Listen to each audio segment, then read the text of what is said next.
warahmatullahi wabarakatuh. Waalaikumsalam warahmatullahi wabarakatuh. Selamat pagi. Pagi. Masih semangat? Masih. Ya. Kali ini Pak Guru akan menjelaskan tentang tema 8 ya, pelajaran pada kali ini tentang pelajar muda karena. Terus tema 2, aku anak mandiri yang membahas tentang bahasa Indonesia ya. Jadi sebelum kita lanjutkan proses pembelajaran ini, siapa yang biasa pimpin doa? Pimpin doa dulu. Ayo, silakan. Siap dulu yang rapi. Siap. Siap berdoa mulai.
Jadi baik, pada kesempatan kali ini Pak Guru akan menanyakan beberapa hal ya.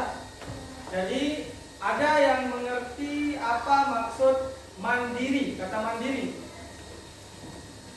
Ada yang bisa? Coba angkat tangan. Gak apa-apa, disebut saja. Ayo. Apa yang dimaksud dengan kata mandiri? Gak ada yang tahu?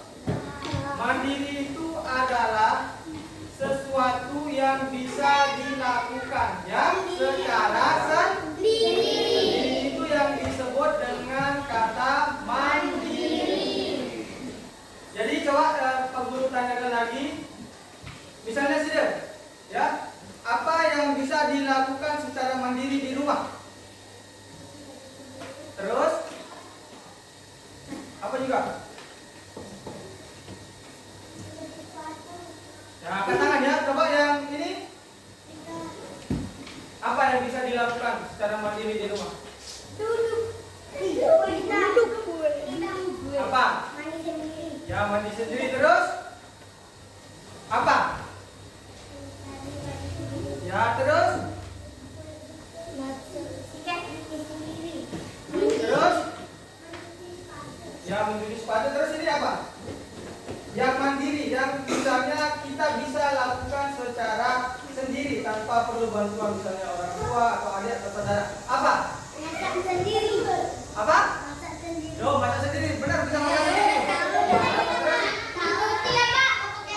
Oh ya, ya sudah ya. Baik, jadi semua hampir jawaban anak-anak itu benar ya.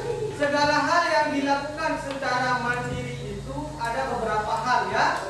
Pertama memang biasanya apalagi pada umur-umur yang kalian itu bisa misalnya mencuci baju sendiri ya tanpa bantuan orang tua ya, sedikit-sedikit belajar. Terus misalnya makan. Di sini masih ada yang disuapin? Yakin? Makan sendiri semua? Ya. Terus apa juga yang mandiri misalnya yang bisa dilakukan secara mandiri? Ya, merapikan tempat tidur, terus misalnya menaruh buku ya. Bisa juga misalnya yang punya hobi bersih-bersih, bisa itu membersihkan kamar tidur atau membantu orang tuanya membersihkan halaman rumah.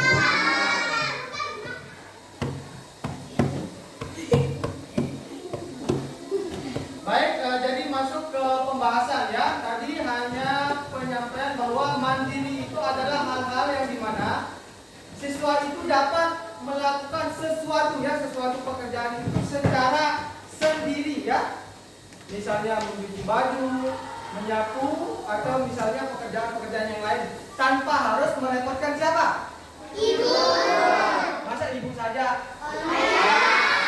Merepotkan umumnya itu orang tua atau misalnya ada kakak atau saudaranya ya.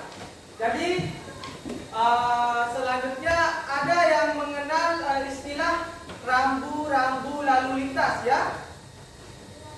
Jadi rambu-rambu lalu lintas ini sekiranya mungkin ada yang menggunakan sepeda listrik ya, atau sepeda, itu perlu kita pahami beberapa rambu. Bukan hanya pengguna motor atau mobil yang mempunyai rambu ya, yang harus mengikuti rambu.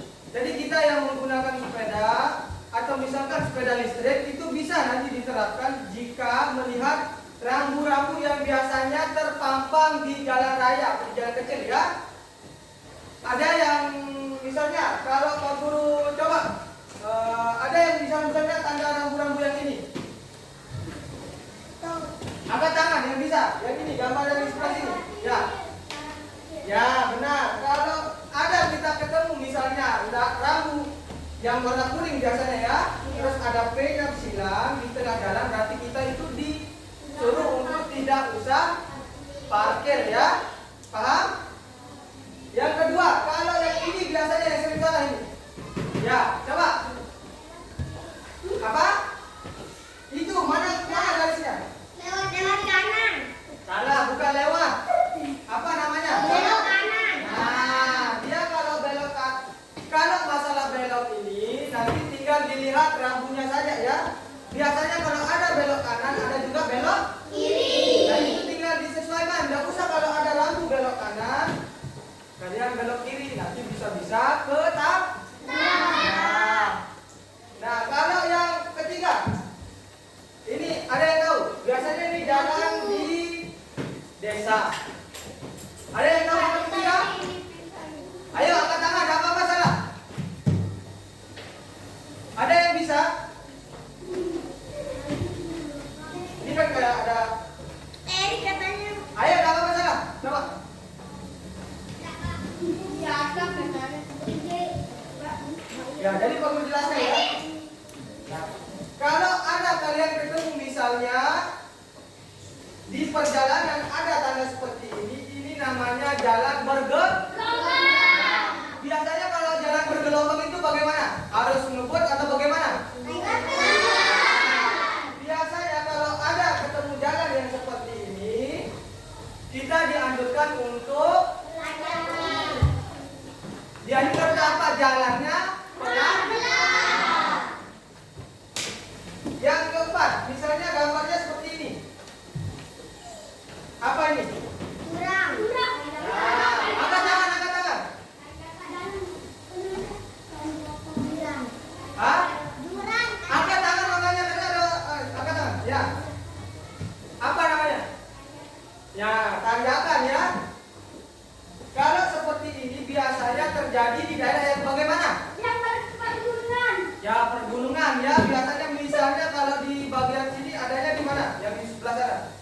Yang ada di potong ya. Dan yang terakhir. Ini. Angkat tangan. Ya, stop. Ya, biasanya tanda S kalau ada dia garis itu kita dilarang untuk. Jadi ini biasanya kita temukan tanda-tandanya ini di mana biasanya? Jalan raya biasanya di beberapa tempat yang ada keramaiannya ya. Paham semua? Ada yang belum jelas di antara rambu-rambu ini? Coba atau ada yang mau menambahkan yang tahu jenis rambu-rambu lainnya? Ada yang tahu? Ini saja. Coba sekali lagi ya, Pak Guru tanyakan. Kalau gambar P, coba sebut secara bersama-sama tanda apa? Terus, kalau yang ini, gambar kedua. Belok kanan. Kalau gambar ketiga. Jalan bergelombang. Jadi kalau ketemu jalan bergelombang kita harus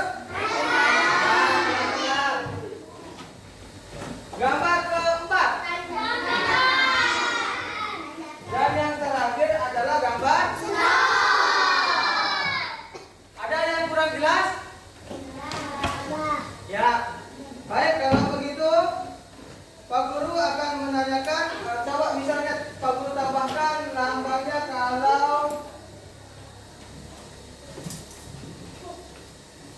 misalnya ini. Biasanya kalau lampu merah itu warnanya apa saja? Merah, hijau ya. Kalau merah ini tandanya apa?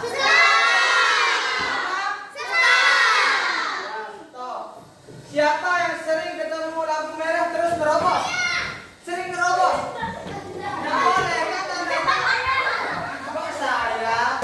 Kalau kita ketemu lampu merah misalnya sama orang tua, maka kita bisa dikasih tahu orang tuanya kalau kita ketemu lampu merah itu tandanya Pak, kita harus walaupun sedang buru-buru ya, diingat. Terus warna kuning. Hati-hati ini maksudnya bagaimana? Ya, kalau kuning biasanya di lampu merah itu menandakan hati-hati dalam proses menunggu ke lampu hijau ya. Jadi di sini posisinya diam ya. Hati-hatinya dalam bentuk diam, bukan ngebut ya.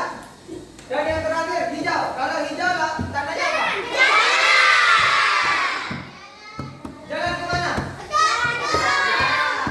Jalan ya. Dan yang terakhir, misalkan kalau kita ketemu gambar seperti ini. Nah, ada yang tahu biasanya banyak di baik lepas ya. Kalau ada tanda yang kita temukan seperti ini berarti kita boleh putar balik. Kalau tidak ada tanda atau benar-benar hilang berarti tidak boleh ya. Berarti nanti kalau misalnya ketemu di jalan bersama orang tua, kalau menemukan tanda-tanda yang seperti ini bisa diingatkan ya, biar menjaga keselamatan kita bersama, biar sampai ke tujuan dengan selamat ya. Ada yang belum jelas? Atau ada yang mau ditanyakan? Tidak ada ya? Baik, jadi terakhir Pak Guru menyampaikan bahwa dalam pelajaran rambut, mengenal rambu-rambu lalu lintas sangat perlu ya, apalagi kalian sekarang sudah banyak yang menggunakan ya sepeda listrik itu bahaya, terus sepeda. Jadi rambu-rambu itu tidak hanya untuk motor dan mobil ya. Kalian yang menggunakan sepeda misalnya ke sekolah atau misalnya jalan-jalan itu juga perlu memperhatikan apa? Agar terciptanya lalu lintas yang dan nanti bisa untuk menjaga keselamatan hingga sampai tujuan. Sampai sini sudah jelas? Ya baik, kalau begitu Pak Guru cukupkan sampai di sini ya. Silakan duduk dengan rapi. Duduk. Ya, terus silakan yang tadi pimpin doa untuk doa.